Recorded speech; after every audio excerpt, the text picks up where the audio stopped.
You've probably seen this before. It's a PlayStation 4 controller.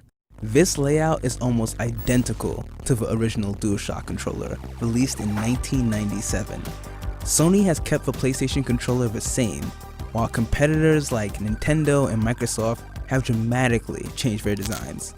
And ultimately, competitors ended up on a similar design to Sony's. So what did Sony get right that others didn't? When video games first entered the home in the 70s, they were based on arcade games. Game design was simple, and so were the controls. A joystick and a button were plenty for most consoles, but the Nintendo Entertainment System changed all of that.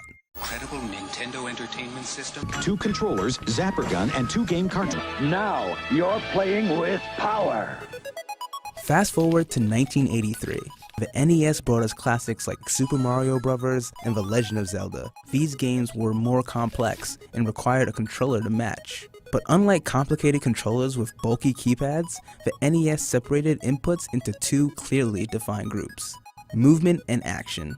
Turns out, it's not just for gamers who love the NES. I love the NES controller.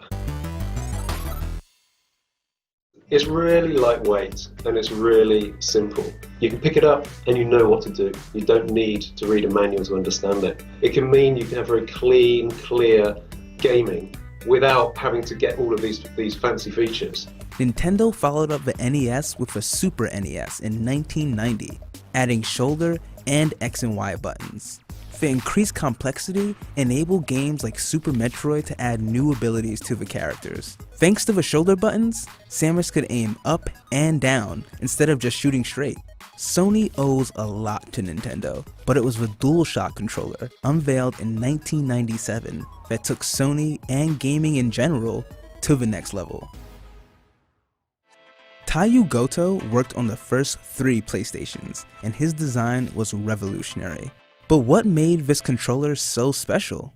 Compared to the Super NES, the DualShock controller offered players a relaxed and comfortable gaming experience. It was wider, but not thick, and the handle design allowed players to grip the controller easily.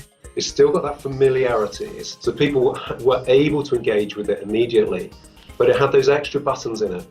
It's a beautiful piece of design. There's a lot of subtlety to it, and it isn't trivial to position those controllers in that position. The angle of how you hold it, how it falls into the palm of your hand on either side, the angle of that control, it is in a natural position. And it's key to get that correct. Just like the NES, you still had well-defined zones of movement and action.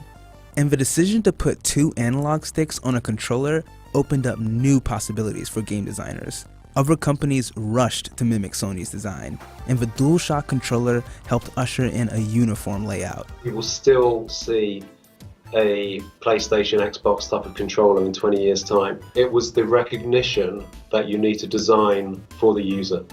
That was actually, I think, what revolutionized controllers. There's a reason why Sony's controllers look almost identical 21 years later. Good design lasts, and this is what gamers and non-gamers have come to recognize as a controller.